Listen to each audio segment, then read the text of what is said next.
Well, good evening, everyone. My alarm just went off, which was my reminder that it is now 7 o'clock. So I think we can go ahead and get started. So welcome back. This is our second episode in the series, our summer welcome series, setting students up for success. So today we have a couple of things for you. So our schedule, we're not going to have many slides because we do have a lot of people speaking, but just our basic schedule, we'll have opening remarks by our department head. Then we have a faculty panel with Dr. Ali, Dr. Rodriguez, and Dr. Polk. And I think Dr. Prasad, are you sticking around for that one? I can be on if you need me to, on and off. Whatever you need me to do, I'm happy to do. Okay. Well, love to hear your advice too. Then we have a student and alumni panel with Niha Alam and Sahila Elfar, who are both current students, and Joseph Kirby and Roshni Par, who are both recent graduates. But we'll go ahead and get started. So let me stop sharing and we'll cut over to Dr. Prasad, our department head. So welcome, Dr. Prasad. Thank you, Dr. Porter. And good evening, everyone. I'm glad you all took the time to join and visit with us in the second of our setting you up for student success set of student success events over the summer. So I am Shalini Prasad, professor in bioengineering and the department head. I've been with the department since its inception, and we've grown from strength to strength. So we are 13 years young, as I put it. So that makes us like active teenagers, ready to try new things and grow in many, many directions. So that's who we are.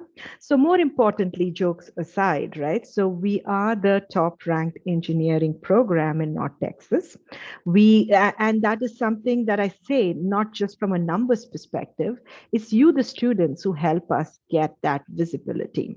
So there are lots of things that you can get in bioengineering. Most importantly, what I hope you will get is experiential learning. The 4 or 5 years you're going to spend with us, I hope is not just about classwork. It's about you making student connections. It's about you forming your own student networks. It's you learning how to get your first internship, a first externship, learning perhaps how to do research in a faculty lab so that they'll write you a letter. Maybe you're trying to go to med school. Maybe you're trying to go to grad school, and this is where they can all help you. It's about figuring out what it is that you want to do the next phase of your life as you learn and grow with this curriculum, which it happens within the class, as well as in faculty labs, as well as with your peer groups when you talk and you do problem solving together, and all the various projects that you will work on.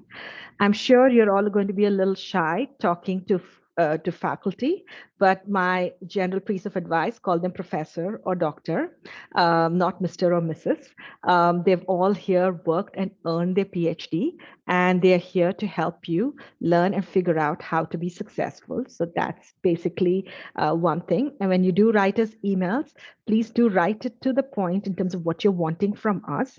We are very friendly and helpful, and we are here to help you succeed.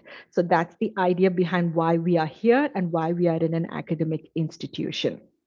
So when you start off, I would also suggest, spend some time understanding your degree plan, figure out what are the courses and how the course flow looks like, what it requires for you to take those courses. Dr. Ben Porter is our student success coordinator for the department. So he has a number of events and number of activities. He's one person you'll get a lot of emails from, and he'll help you connect you to resources across campus, but he's not the only person to go to. The department has numerous faculty and staff, and if you wanting to work in faculty lab, research about us on our webpage, figure out what we're doing, write us an email. Sure, if we don't answer you the first time round, try again. And again, because start of semester is a very busy time for all faculty, and we all generally like to figure out and give people opportunities. That's exactly why we are here and why we do what we do. The other aspect that I do want to tell you, which bioengineering offers, is this student groups, and I'm sure you've met them in the previous sessions and you'll continue to meet them. Leverage what they have to offer for you. The career fairs that we have, where there are multiple opportunities to engage with local industry. We put a lot of effort to bringing together all of this towards building out what I hope will be a highly integrated and a holistic experience that you can enjoy. And as you start your current journey from being a UTD, entering to be a UTD Comet, to graduating being a bioengineering comet. I'm sure along the way, there are going to be many ups and downs. You're going to be irritated or frustrated. You can't get into certain classes, or you are like you're finding equivalencies. So one piece of advice: everything happens centrally in the Johnson School, and it's with the Office of Undergraduate Education within the school. So this is the Associate Dean of Undergraduate Education. You have advisors assigned. They are your points of contact for what to do. The department can help manage questions, but we can't enroll you into classes. We can't get you moved around. We can't approve your equivalencies. All of that we cannot individually do. However, we will help you get through that. So again, feel free to reach out to us, send us questions. If you write me a question, most likely I'm going to be directing you to somebody within the department who can better help you, and who are the ones who are going to be able to connect you with what you need. So all in all, it will be exciting time for you here at UT Dallas. Their opportunities are many, not just the beautiful building you see behind me where most of us do research. We're also going to be starting this fall, have a footprint in the medical center, so which is at UT Southwestern. So many of you wanting to do undergraduate research, there are a number of our faculty who also who will be they're doing their research work, and the opportunities for you to spend time in their labs. There is, of course, our undergraduate poster competitions allowing you to present out your research if you work in faculty labs. So there are many, many things, and I don't want to overwhelm you right now. So what I hope that you can take away from me saying all of this is, we're excited to have you be a part of our journey.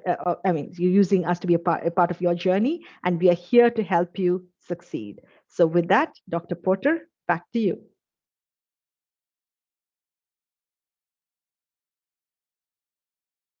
Still muted, Ben. Still muted. Sorry. See, I was just talking about how I turned my camera off so they wouldn't see me, but I also muted myself so they wouldn't hear me, and well, that worked. So, well, thank you for the welcome. If you have time to stay, that'd be fantastic. If not, we totally understand. But will move on to our faculty panel. Joining us, in addition to Dr. Prasad, we have Dr. Daniele Rodriguez, who is one of our tenure track faculty who conducts research. Tariq Ali, I saw joined us here. Sorry, Dr. Ali. He is also our, I'm going to get the title wrong, Tariq, so you have to correct me. Associate Department Head of Undergraduate Education? Yes. Got it. Yes, you did. Then we have Dr. Todd Polk, who is our Director of Senior Design, or Capstone Project.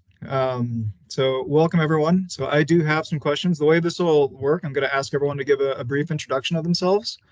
I have some questions to get things rolling, but if any of the participants have questions, please feel free to type them in the chat as we go, and we'll do our best to get to all of them. So let's go alphabetically by last name. So Dr. Ali, would you be able to provide a brief background about yourself?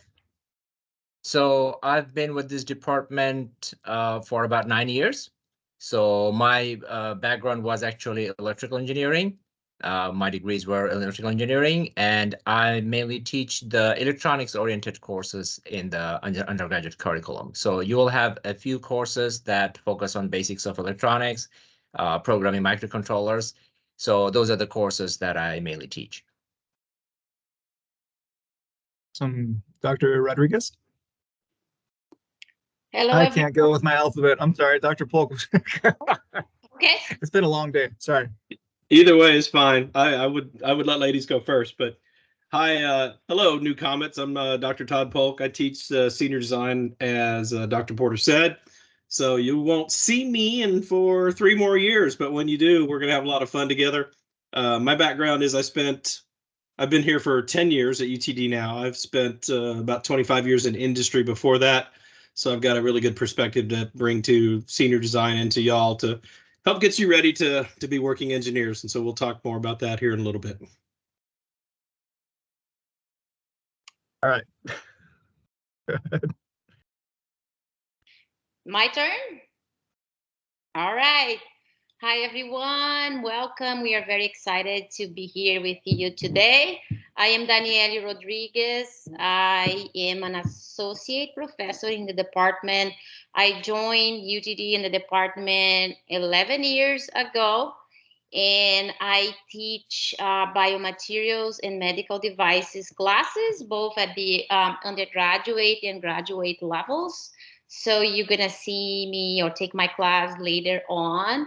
I am also the principal investigator at the Bond Lab, which means biomaterials for osseointegration and novel engineering. My research focus is in the area of biomaterials for osseointegrative applications, or for applications that are related to bone augmentation. For example, dental implants, hip implants, it can be total fixation implants. I mostly work with development of new coating technologies and surface modification approaches on the surface of titanium, which is one of the main materials used today to augment or replace bone. So that's the focus of my research lab. I do have a number of undergrads working in my lab from our department and other departments as well. And I also mentor master's and PhD students. And yeah, and we love working with undergrads at all levels. And I have a lot of experience advising undergrads as well. So. Excellent, thank you. So the reason that we invited these particular faculty is because they all work extensively with their undergraduates in multiple roles, whether it be helping design the curriculum, or when they get to that senior level, helping them to get ready for jobs and get ready for that senior level class, or involving them a lot with research and being an excellent mentor, because Dr. Rodriguez has gotten several awards for it. So these are great resources. I'm going to jump straight in with a question. And whoever feels like answering, please do. What do you think is the biggest challenge for students when they first start at UTD, whether they be transfers or just first years incoming? One of the things I've noticed is not just when they start, actually throughout the entire college life. Time management, that's something students struggle with a lot. And I would suggest new students, be careful about how you plan your days, your weeks. And it's what's different in college from high school. You have classes, and one class in the morning, one in the evening, nothing in between. How do you utilize that time properly? Some days of the week you won't have classes. So the one mistake I see some students make, they keep lingering and putting things off till the due date. Like there's an assignment, I've seen people put on a calendar like, okay, September 15th is the due date of this assignment, so that's the day I'm going to work on it. So that's not the case. You start planning ahead. So time management, it's a big deal, that's something I would say you have to be careful about. I would just want to add to your comment, and it's also related to time management, but I have been seeing, a lot of my students, at least, they're doing too many things at the same time. They start, they register for all these classes, but they also have to work, and then they decide they must engage in a research lab. And they really struggle with time management and doing well in classes, because then assignments fall behind and they cannot complete things. So I always tell them, one thing at a time. I understand if you have to work, but let's gonna pay attention on your performance in classes, and then leave research or volunteering work for a little later, because you're not gonna be able to do everything well. And it's better to really focus on classes, and if you need to work in the beginning, and then leave the volunteering for later on. So yes, definitely time management. And that students are super excited, they think they can handle everything, but not getting engaged in so many activities that can affect your class performance in the beginning is really key. Yeah, I would just add, as an incoming freshman, I remember way back when we still rode horses to campus, but just learning to live by yourself or learning to live on your own. Mom and dad aren't there to cook for you and do your laundry and all that kind of stuff. Some of you may be living at home, but a lot of you are moving onto campus and moving away from home for the first time. And so it's a huge adjustment. So, just take your time, get your routine set up, and learn to kind of work through the things that you have to do each day, including, classes and studying. And like Dr. Ali said, don't wait till the day of the deadline to work on something. Nothing drives us crazier than when you want an extension because you waited until the very end to work on it when you had plenty of free time. So learn to manage your free time. Like they said, time management and all is a critical thing. So let me add, so you'll all be taking ECS 1100, which is the first course that we'll be generally taking together, which talks to you about basic engineering life skills. And Dr. Porter here is the lead instructor for that particular course. And one thing there, many of this, so please explore your discipline, right? Why are you in bioengineering, right? And if you don't get that in ECS 1100, ask the instructors to connect you with people that you can understand this. The second thing, spend some time understanding your degree plan. What does one course feed into the other? Why do you have to take them in a particular order? If you are a transfer student, this gets trickier because there are equivalencies to worry about and whether things match. And there's certain courses you have to take at the four-year institution, which is UTD. So understanding that from your advisor, but then coming to the department and talk to faculty members, so if a faculty member is responding to you by email because they get a lot of email, right? So they're not just trying to ignore you. You can reach out to Dr. Porter and he will try to connect you up. It's very important in your very first semester to understand how your degree plan works because there isn't too much flexibility, especially as Dr. Rodriguez said, if you want to do all these other volunteer research activities, and if you are a pre-med student and you have to take a different set of chemistry courses, you really have to be very efficient in how you organize that degree plan. And you are your best help, right? Like your advisors will help you, but ultimately you know yourself the best.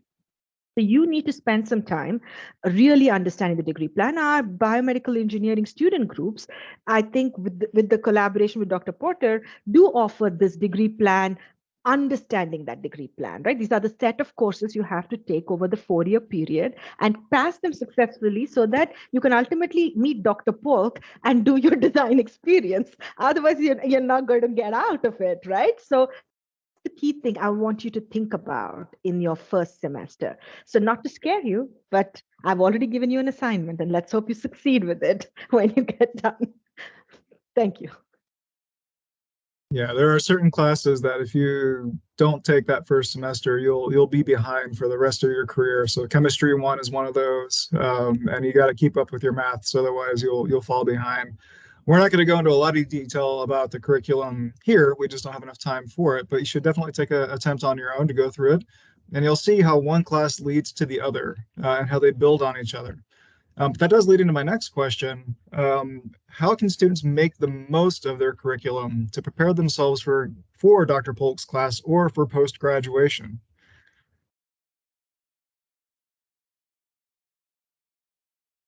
I can start. So there are students who are trying to get good grades and do well, and there are students who just want to get by, just pass. So I'm assuming all of you are in the first category, that you are trying to do good. But one thing I would say, don't chase grades. Don't be a grade chaser that I just want good grades. Try to learn in every course. Try to get something out of the course. And as Dr. Prasad mentioned, if you talk to your peers, if you talk to the professors, and another important thing is talk to the students that are a year or two ahead of you, your seniors. Like when you're a freshman, try to make some acquaintances with the sophomores and juniors. So they're the people who have gone through this experience. So you talk to us, we will tell you from the professor's perspective. Yeah, this is like this. I just often tell students, oh, my course is very easy, but then they say, oh, we heard otherwise from other students. Anyway, so talk to a lot of people, your peers, and the people who have taken these courses before, it will give you an idea about, how the courses, one course leads up to another one. And as I said before, from each course, try to learn something. Focus on learning, like what am I learning from this course? And the grades will follow automatically. You don't have to chase grades. You chase the learning, the grades will follow.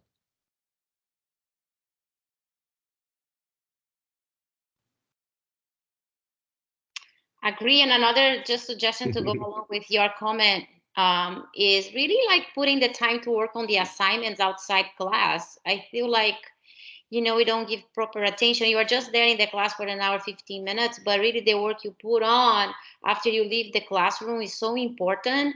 I often see, at least in my class, the students who do well are the ones who, sit down with their peers or alone, and they really spend time working on the assignments. And, some people even complain, well, it took me 7 hours to complete this assignment, and I said, that's good. I mean that you really, put the work, and now you're ready to take the exam. You don't even need to, worry about studying later on. It just, you're doing it every week by really completing this assignment and putting an effort in it, right? Really going through, maybe visiting office hours. We are there to help you, talking to the TAs, talking to the professors. I feel like the students are not utilizing our office hours time as well. We are there for you, and it's a great opportunity to connect with the professor. And the professor, you see that you're putting an effort. I really like when the students come visit me to working on assignment, right? We spend an hour going over questions and, redoing the questions they couldn't do. And that's really the time I get to learn their names, what their plans are, what they want to explore in bioengineering. So it's very valuable time. Even if you approach this professor later on to, get a recommendation or something, that's the moment that, that's the time to really use the professor's time outside class to get to know us better and to work with us. So we can get to know you all better as well.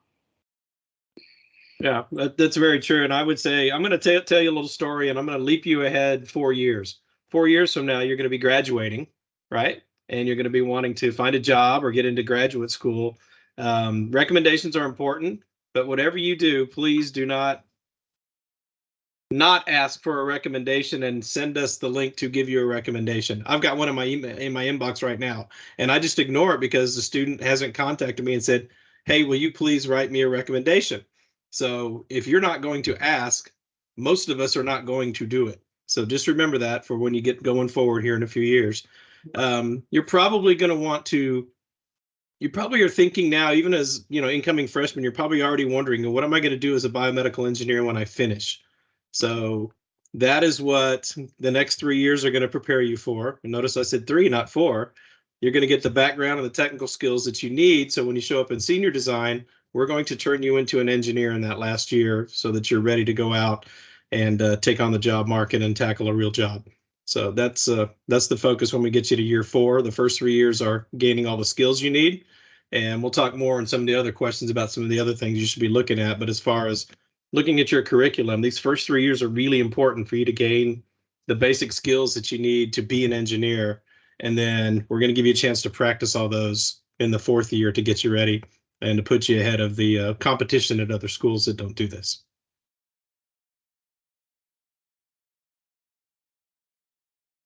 Dr. Prasad, did you want to add? Pearls of wisdom, huh? Okay, all right. So why not? Since you asked me, so let's get back to year 1 after Dr. Polk has taken you on this imagining exercise for year 4. So let's come back to year 1. In year 1, in most of your freshman classes, you will have undergraduate TAs. This also kind of answers the question a student has asked in terms of are there job opportunities with the department?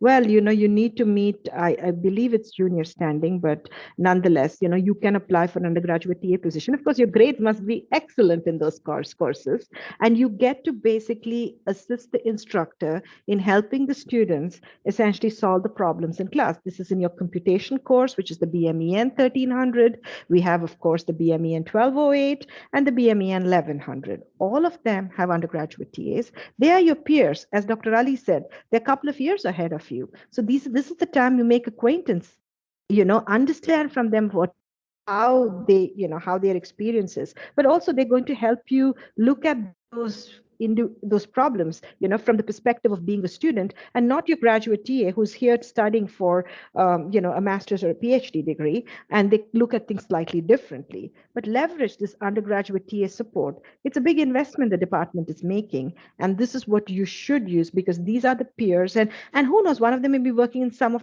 your faculty members' labs, and they can make you that introduction, and maybe you'll go and meet a professor, right? So, and for many of you, I encourage, right? Think of it like a scavenger hunt. Try to meet all the faculty in the department in your first semester. Try to know who they are, because these are the people you're going to be learning from in the 4 years you're here. Back to you, Ben. Like I should make a game out of that. I like that. I'm going to take the advantage of being the moderator for a second to echo a few things and emphasize a few others. So in addressing Rithvik's question, so the question, if you can't see it, was, is it better to get a job the first year or the second year, or are there positions in the bioengineering department that you can apply for? So echoing what Dr. Rodriguez said, definitely don't want to overwhelm yourself in that first semester, at least not the first semester, possibly the second semester, because this is very different from your high school experience, very different from a community college experience when you get into UTD. It can be very intense. The classes can be a lot harder or structured very differently. So give yourself time to adjust is what I usually recommend to students. If you have to work, then that's life. But try to make it so you don't have too many other commitments going on at the same time. Are there jobs within bioengineering? Yes. So as Dr. Prasad said, you can be a TA. Occasionally there are student worker positions, and there are student worker positions in several places around campus. And occasionally you'll find a position in the lab that does get paid. But for the most part, the lab positions are volunteer. I do want to make one thing explicit that I think everybody's kind of gotten around, but we haven't quite said. At this point in your lives, you are directly responsible for your educations. So in high school and lower, there's a lot of hand-holding and kind of walking you through it. At this point, you are now taking responsibility for your education. We are here to provide the information, but it is your job to make sure that you can learn it. So if you're not getting what you need from us, then you need to either come to us and talk with us and we can get us to help you better. Go seek outside help, either through tutoring or other sources around campus, or figure it out. So there are multiple ways that you can make sure that you're getting the content and getting what you need, but you are responsible for education. This is a full-time job that you are now doing with your education. Okay, I won't keep going on that because I can go on that for a very long time. I do want to back up and ask Dr. Ali. So you brought up a point about finding other students who have been around and asking them for advice. Where do you find other students who are maybe a couple years in front of you? If you're living on campus, I think whether it's a dorm or an apartment, you can ask around. And another great way is to engage in the student organizations. So there's BMES, that's specific to Biomedical Engineering Society.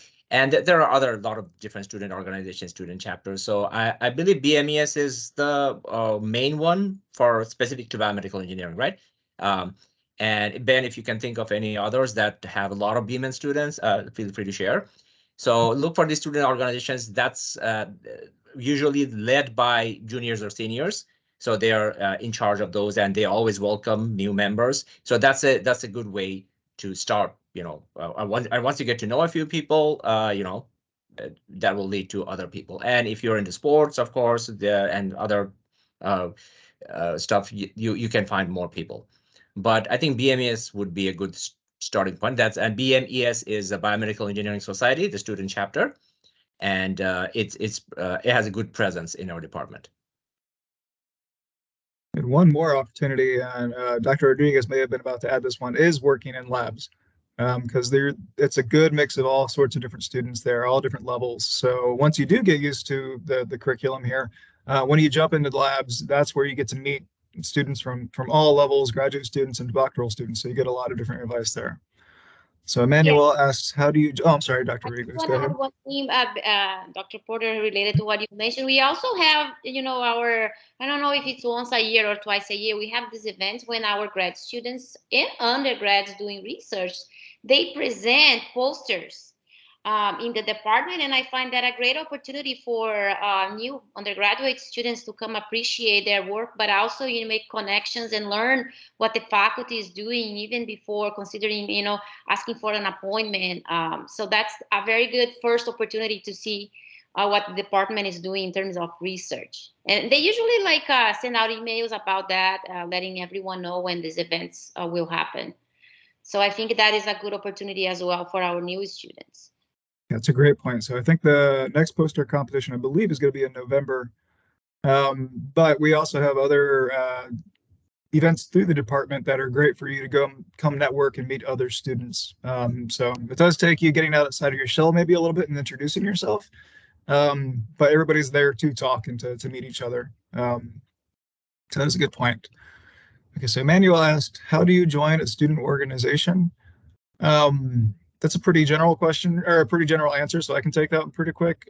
Usually you just look them up and you contact them. And it's as easy as that. For Biomedical Engineering Society, go to a meeting and you can just join. There's no special initiation or anything like that. Your student fees usually cover most everything that you would need with student organizations. We do have over, I think it's 400 student organizations on campus, including a sword fighting one, which I think is really cool. It's not fencing, it is actual sword fighting. So this is like hacking, it's neat to me. Anyways, you can find those student organizations just on the UTD website. If you type in student organizations, they pop up. And they usually have their own websites, or they have links to Facebook or whatever the current social media is that everybody's on. So you can find a lot of information that way. We will also probably have the Biomedical Engineering Society come out to each of the 1100 classes and talk about their first meeting. So that's one you can look forward to. All right, I'm going to skip ahead a little bit on my list of questions to get to some of the better ones, I think. So how can students best interact with faculty so that they can lead up to being able to ask for good recommendations? How do they set themselves apart so they're just not another name in the grade book? I think just making yourselves known, that's it. I mean, you don't have to make an effort to, stand out or anything. Just go to the office hours in a class, ask questions. That's it. I mean, and when I was a student, I always thought the professors don't know us. They don't know any of us. They don't know anything. But it's not true. We actually know a lot about you guys. We know your names. By the end of the semester, I think I have every student's names memorized, and so we know you guys and remember you guys a lot better than you think. So on top of that, if you just ask questions, go to the office hours for whether it's questions about the course or just a general discussion about what you want to do, that should help them remember you.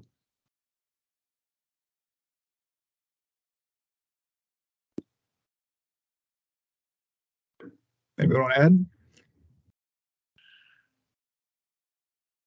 So if the question is how do they remember? So one thing, right? Many of our research faculty who have research labs probably are not going to teach you in your freshman year.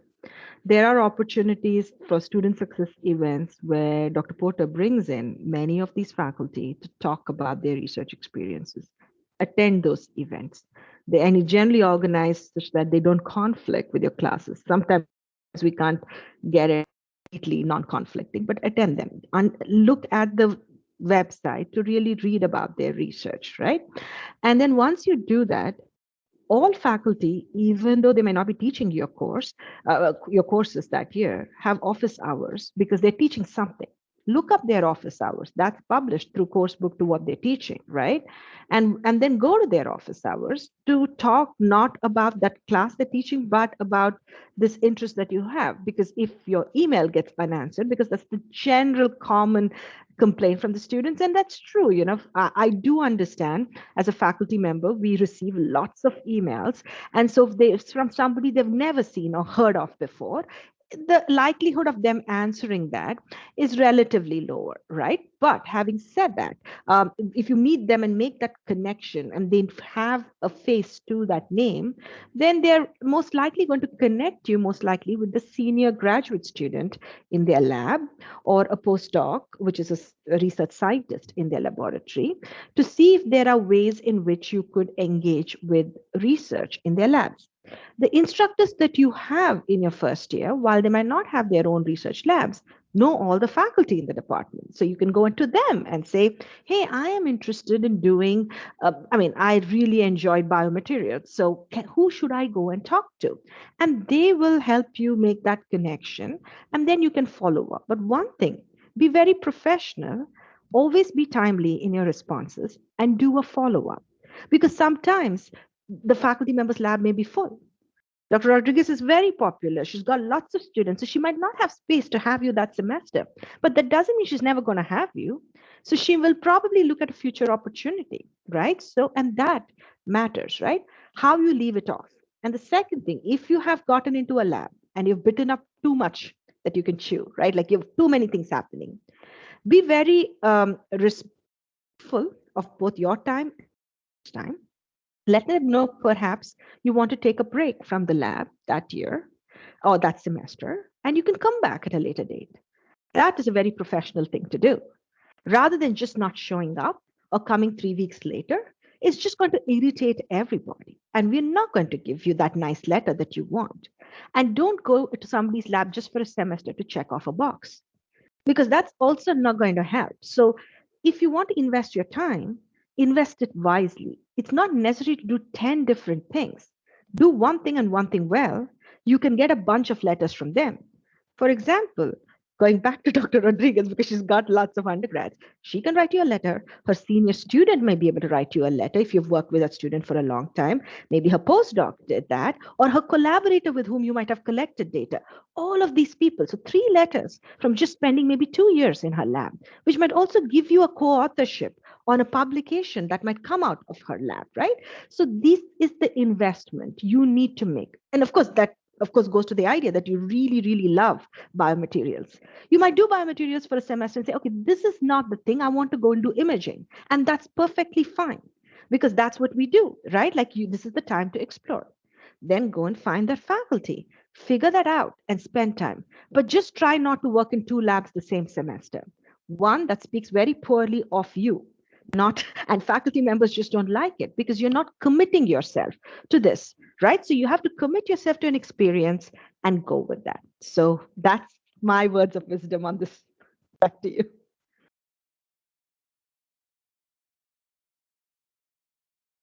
Yeah. Dr. Rodriguez, would you like to add anything?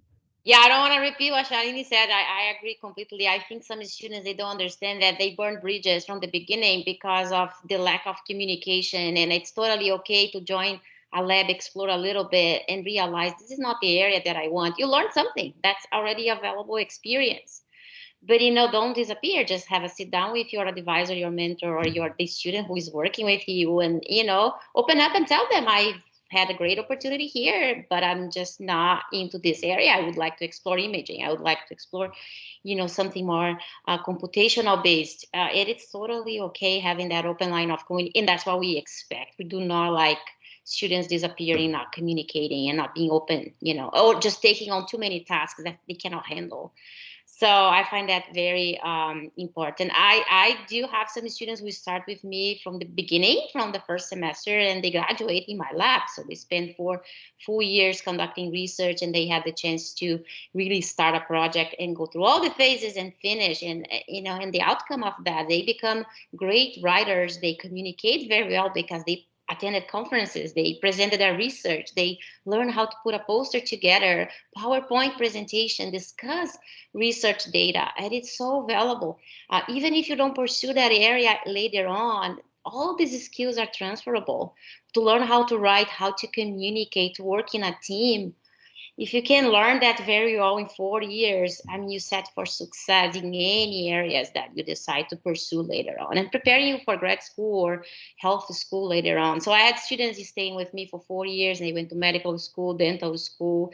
They explored very different areas. They went to industry. They became postdocs in other labs. So very different paths, but they all really appreciate that background, the learning, the how to communicate, how to work in a group. This is very valuable, and you definitely learn that through research. Excellent. Dr. Polk, anything you wanted to add? Well, I don't have a lab since I teach senior design. That is my lab. But I think just what everybody has told you guys, first off, go explore, go visit and sit down and talk to faculty, them, us, all of us, right?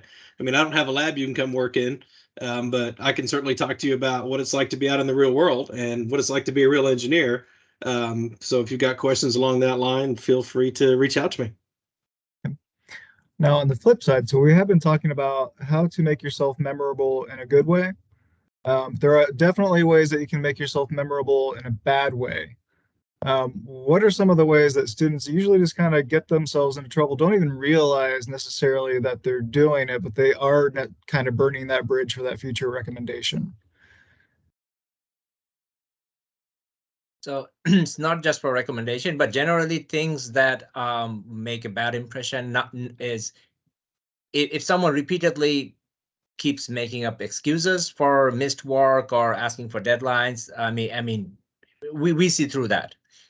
Second thing, not following up on a promise, like you say, okay, I'm gonna come talk to you next week in office hours, and then you never show up. So this kind of small things, of course, it makes a bad impression. And of course, generally, if you do well in a course, it makes a good impression. If you barely pass a course, of course, professor may still like you as a person, but it doesn't. It's not. They're not gonna be able to write the best letter of recommendation if you don't perform well. But yeah, small manners, and also writing nice, polite emails. Sometimes I see emails without any salutation, nothing, just hey, something. So small things like this, they can make a bad impression. Punctuation matters for you all. Just so you know, an email, punctuation matters still. Okay, what else? So the stuff I get most often are complaints from you all, right? You can't get into this class, you can't get into the other class, or you have an issue with your grade. These are the usual things. First, grade-related complaints, right? First, go to the instructor. That's where everything starts. You have to try to resolve it with the instructor. And if you haven't amicably resolved it, do not accuse the instructor in an email. It doesn't help you at all, because I can understand you're frustrated, but explain the situation factually. And we are still going to have to go and get all the data for us to do an academic grievance petition to assess it, right? So do not get very subjective, and do not get, write all these accusatory things in an email. I understand that's maybe how you feel, but that's not going to help with your case or your petition. Definitely do not get your parents to write us emails to get you into classes or whatever else, or if you're not getting a response from an advisor. This is something Dr. Porter told you, and I'll tell again, you are responsible for your education. This is adulting 101. So you're no longer, your parents are going to talk and do all of these things. So you are responsible. FERPA also says we can't talk to your parents unless you've given FERPA permission, allowing them to be a part of the conversation. Even then, which is very, very rare, we still need you in the room. So you are the one dictating the outcome, right? So of where you're going with everything. Do not send emails, the same email, to the faculty member, to the department head, to the dean, to everybody else on campus, to the president, to the vice president, to everybody. That's not going to get you anything. All you're going to get is people just shutting it down, right? So that's not going to help you. Follow the chain of command. That's why we have it. So it starts with the instructor. After that, it goes to Dr. Ali, who is our associate department head. And if he can't resolve it, then it comes to me. And if I can't resolve it, it goes to the associate dean of undergraduate studies for the Johnson School. This is the chain of command. You have to follow it. And if you copy all of us and write the same email again, nobody's going to respond to you because we don't know what this is for. You have to address right. And please do not write when you write emails by our first name. We are professor or doctor. And please, most especially when you talk to female faculty, do not call them Mrs. They are your professor. So they all have a PhD. It's different from high school. And so I just want to make it clear. I know high school, you've got great teachers whom you call Miss or Mrs. But these are PhD faculty. Please refer to them as doctor or professor. That's one thing that you need to keep in mind. And this matters throughout your university education. Back to you, Dr. Porter. Yeah, hopefully you won't actually have to have a grievance or any issues that you follow up. But I do want to say one of the things that you need to figure out on your own is how to find that chain of command. It's out there. Or how to follow up with a grievance or with a professor. If you have a question about the grade or anything like that, there is a syllabus, and the syllabus tells you how to do everything for the class typically. So if you have a question about a grade, how should you follow up? How soon should you follow up? What are the grading standards? If I'm absent, what am I supposed to do? That's all typically already out there. I will say one of my biggest pet peeves is when students ask me something that they could have found on their own easily, because now you're taking my time, usually 10 minutes, to respond to an email that I have to go find this simple answer for you, or to compose an email that doesn't rage against you because you couldn't find it on your own, and it's a simple thing. So it goes back to taking ownership of your education and your life. Try to find the questions on your own first. Sorry, that's my soapbox. I'll get off of it. So I'll add one thing. So if you are upset about something and you're writing an email, the best thing you could do is write it and don't hit send, leave it alone, go away for 10, 15 minutes, come back and look at it again. And you'll probably realize, I don't want to sound like that in this email. So we get mad too. Like Dr. Porter just said, we get ridiculous requests from you guys for something that's in the syllabus, right? And it's very hard not to just reply to you with RFS, read the fine syllabus, right? So we have to walk away and come back before we reply to you and tell you that you really should go read the syllabus again. So do the same and keep yourself out of trouble. One more thing I want to add about grades. So at the end of the semester, the grades are calculated based on a lot of things, like a lot of assignments, homeworks, exams, projects. So after each item is graded, take a look at that. Sometimes I see a student and is coming and talking to us about something that has been graded 2 months ago. So once an assignment is graded, there's you can turn on a notification in e-learning, or you'll just see it. Just look at the comments, and if there's an issue, no matter how small the weight of that assignment is, contact the TA or the instructor.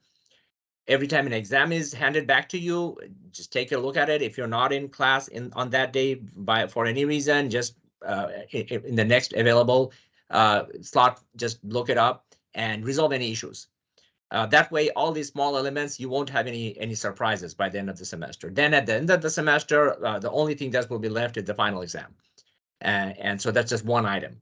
So you will have resolved every issue throughout the semester. So many times I see students don't even log into e-learning to see the comments, like where they lost points. And much later, they come with questions about those. Okay, so we are just about out of time for the faculty panel. So I do want to ask any last minute words of wisdom or final thoughts that you would like to give our incoming students?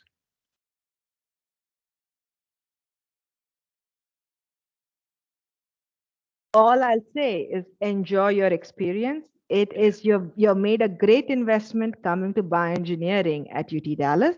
You'll meet many of us. I think it is well worth this experience. You'll come out being very enriched. And as Dr. Porter said, as well as Dr. Polk, after you do senior design, you're going to get a bunch of opportunities, and we really genuinely help with that piece of it. But again, remember, you are responsible for your education. So what kind of an experience you have, it's all on you. So you get to be the master and tailor it. I'm sure when you were going through grade school, you would have always said, I wish I was the boss of this. Yes, you get to be the boss of this. So do your best. We are all here to help. So welcome Bioengineering Comets. That's all I got to say. I'll add a couple of quick things just from your other questions down here that we didn't get to. Number one is, I'll tell you the same thing I've told every incoming freshman class when Dr. Porter has this. Go get your hands on everything you can, every piece of technology, microcontrollers, CAD tools. Go visit labs, research labs, figure out what they're doing, see if you're interested, go talk to the professors, get your hands on everything and get exposed to as much as you can. The more knowledge you have, the better off you're going to look when somebody's interviewing you for a job. And if you can say, oh yeah, I've programmed, in Python, and I've used this microcontroller, and I've done that, and they're going to perk up because they're excited that they don't have to teach you from scratch. And the other thing, one of your questions asked about hidden gems. So if y'all are living on campus in the dorms, right across the north side of the street there from you is a building called SPN, Synergy Park North, and that's where the UT Design Studio is. That's where the seniors do their capstone projects, but it's also where the makerspace is. We also host what we call Comets Create, which is kind of a 24-hour engineering hackathon, and we're going to be doing one in September. And as freshmen, you're more than welcome to sign up and participate in that and kind of start getting your hands on tools and things and learning how to do a project with a group of people, in this case, in a very accelerated time span of about 26 hours. So get your sleep beforehand because you won't get much sleep that night. But it's a lot of fun for y'all to come and do that. And we come up with some pretty interesting things for y'all to do. So we'll look forward to seeing a lot of you over there I believe it's in mid-September, if I remember right. You should get emails pretty soon about it, though. Just want to say, enjoy the journey. It's fun and study hard. Study hard. Get to know your professors. We are here for you guys. So all the best. I want to add something. Over the next 4 years, you'll probably take 40, 50 courses, different courses. There will be courses that you don't find as interesting as some others, right? You won't find every course equally interesting. You won't find sometimes the professor's teaching style, as effective as, others. But you will probably never find a professor who will say no to you if you ask for help.